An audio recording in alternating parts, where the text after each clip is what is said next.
अनुराधा जी, बहुत सारे बीजेपी के नेता सोशल मीडिया पर लिख रहे हैं सनातन धर्म को गाली देने वालों के साथ कांग्रेस पार्टी खड़ी रहेगी तो यही नतीजा होगा। क्या आपको लगता है कि डीएमके ने जो मुद्दा उठाया, हिंदू सनातन धर्म को क्या डेंगू और क्या क्या कहा, स्वामी प्रसाद मौर्य ने रामचरितमानस का मुद्दा उठा दिया, बिहार के शिक्षा मंत्री उन्होंने भी इस तरह का मुद्दा उठा दिया, लगता है ये बैकफायर किया होगा?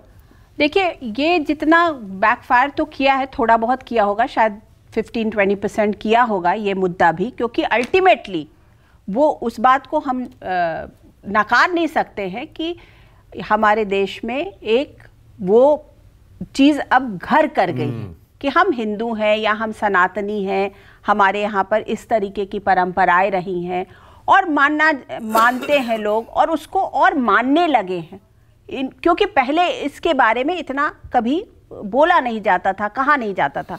तो ये बात तो है, और जिसने इस चीज को बढ़ाया है उसको इसका क्रेडिट मिलेगा। आचार्य प्रमोद कृष्णम लिख भी रहे हैं ना, उन्होंने ट्वीट कर दिया है, सनातन का विरोध करने से पार्टी डूब गई है, इस देश ने कभी भी जाति आधारित राजनीति को स्वीकार नहीं किया, ये सनातन का अभिशाप है। वो ठीक है, आचार्य प्रमोद कृष्णम लिख रहे हैं, लेकिन मैं आपकी बात में मैं आपको बात कहना चाहूंगी। आपने कहा कि वहां पर स्टालिन के लोगों ने जिस तरीके से सनातन को कहा, लेकिन अगर आप साउथ का ट्रेंड देखेंगे तो वहां पर दूसरी राजनीति चलती है, वहां पर दूसरी राजनीति चलती है, और वहां की राजनीति के हिसाब से स्टालिन या उदयनिधि ने जो बोला वो बोला।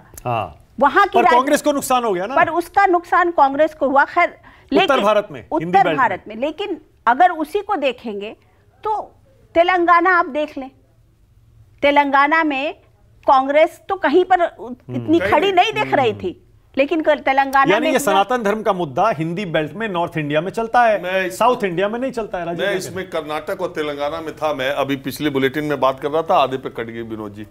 कर्नाटका में मैं कह रहा था हर 15 किलोमीटर पर आपको हनुमान जी की मूर्ति दिखाई देगी, चाहे 11 फीट की, 21 फीट की, 108 फीट की, और हर चौथे पांचवें आदमी का नाम कर्नाटक में हनुमान जी से जुड़ा हुआ, अंजनी रखे, हनुमंतप्पा रखे, मतलब हर कर्नाटक का आदमी चौथा पांचवा हनुमान जी के नाम पे उसका नाम रहता है। कांग्रेस पार्टी ने जब बजरंग दल पे बैन लगाने के लिए कहा, मोदी जी ने अपनी पहली जनसभा बजरंग बली से शुरू की, लास्ट तक शुरू की। मैं बजरंग बली के कई मंदिरों में गया, कर्नाटका के लोगों से मैंने पूछा, उन्होंने बजरंग दल पे बैन करने को बोला है, आप क्या करोगे, जय बजरंग बली कर रहे हैं। वो बार बार बोलते थे बजरंग बली सबके हैं, बजरंग दल बीजेपी वालों का है।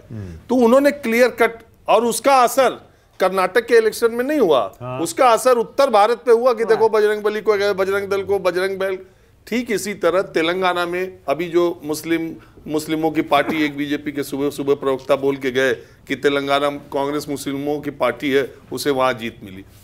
तेलंगाना में मुस्लिम पॉपुलेशन इंडिया के बहुत सारे स्टेट से कम है, 12% है। अच्छा, दूसरी उस 12% में भी पुराना हैदराबाद, चारमीनार के आसपास का जो है, वहां टोटल मुस्लिम पॉपुलेशन तेलंगाना की जो है उसका 44% उसी 5-6 सीटों पे है, जिस पर MIM का प्रभाव है। अब बचे 50% पूरे प्रदेश में बिखरे हुए मुसलमान है, 12% कोई ऐसी पॉपुलेशन नहीं है। यूपी में देख लीजिए, बिहार में देख लीजिए, बंगाल में देख लीजिए, ज्यादा है। तो लेकिन वहां पर, अच्छा, मैं बार बार ये सोचता हूं, जब मैं कहीं भी जाता हूं तो मैं देखता हूं दक्षिण भारत में, तेलंगाना में भी हर 15 किलोमीटर पर आपको 100, 200, 500 साल पुराना मंदिर मिलेगा। और दक्षिण भारत के लोग, आस्था उनकी इतनी है कि वो डेली मंदिर जाते हैं, और मंदिर जाते हैं और चढ़ाते भी हैं। उत्तर भारत के लोग पॉकेट का सबसे छोटा नोट देखते हैं दान डालने के लिए मंदिर में, कि जो सबसे छोटी नोट हो, और दक्षिण भारत का आदमी डेली दर्शन करता है और डेली दान करता है। हमारे यहाँ विशेष अवसरों पर, बाकी समय पर मंदिर का चौखट पूछते हैं और घंटा बजाते हैं। उत्तर भारत में रोज आप दान करते किसी को नहीं देखे होंगे, मुझे नहीं लगता 80% लोग जो रोज मंदिर जाते हैं वो दान करते हैं। वो चौखट पर पैर छुआ, घंटा बजाया, हाथ जोड़ा, चले गए। लेकिन दक्षिण भारत का आदमी दान करता है तब मंदिर में जाता है। मगर जैसे ही चुनाव होता है, वो धर्म को चुनाव से बिल्कुल अलग कर देता है। उसको कहते, अब योगी आदित्यनाथ गए, अपनी हर जनसभा में उन्होंने कहा कि हैदराबाद का नाम बदल के भाग्यनगर कर देंगे। मैंने हिंदुओं से भी पूछा कि भाग्यनगर कर देंगे अच्छा हो जाएगा कि नहीं। मैंने मुसलमानों से पूछा, उन्होंने कहा असल में उनको पता नहीं है आदित्यनाथ जी को, हैदराबाद जो आता है उसका भाग्य बदल जाता है। इसलिए ये भाग्यनगर है। तो आप भी आ जाओ, आपका भाग्य बदल जाएगा। तो वो हैदराबाद वाले क्या कहते हैं, आप पूरे दुनिया देश में जाओगे, अगर दूसरी जगह जाओगे तो आपका हाजमा खराब हो जाएगा। हैदराबाद आओ, यहाँ का खाना और पानी ऐसा है कि आप दुनिया के किसी कोने से आओगे, आप यहाँ एडजस्ट कर जाओगे। भाई Hyderabad is a mix of south and north and south. Owaisi की पार्टी ने कैसा किया, ये इम्पोर्टेंट है। देखिए, क्योंकि इसका मतलब कि वो वाली राजनीति को भी लोग कहीं ना कहीं नकार रहे हैं ना जी। मैम, इन चुनाव में सर आप मानेंगे एक चीज है, बीजेपी जीती, 3 स्टेट जीत रही है। हाँ। और 1 स्टेट कांग्रेस को है। इससे एक मामला ये भी जा रहा है कि देश 2 ध्रुवी राजनीति की तरफ बढ़ रहा है। या आप बीजेपी के साथ हैं या आप बीजेपी के विरोधी हैं। और इस चुनाव में एमआईएम के लिए, ये चुनाव एमआईएम के लिए देशव्यापी बहुत नुकसानदेह साबित होने वाला। क्यों?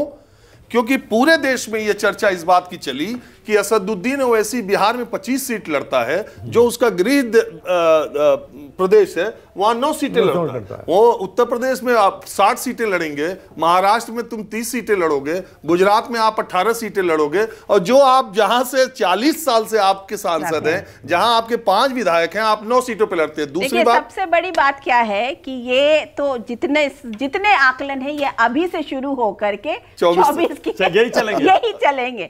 क्योंकि राजनीति में थोड़ा सा जिसे बोलते हैं ना कि बबल्स ज्यादा हो गए हैं। लोग कुछ सोच के चल रहे थे और राजनीति कुछ और बदलती दिख रही है। तो ये एक इंपॉर्टेंट फैक्टर है कि क्या ओबीसी वाला कार्ड कितना चलेगा और कैसे ने कहा कि हाँ ओबीसी सीएम देंगे। पीएम ने कहा कि आंध्र प्रदेश में ओबीसी सीएम देंगे, तेलंगाना में। अमित शाह 4 बार बोले।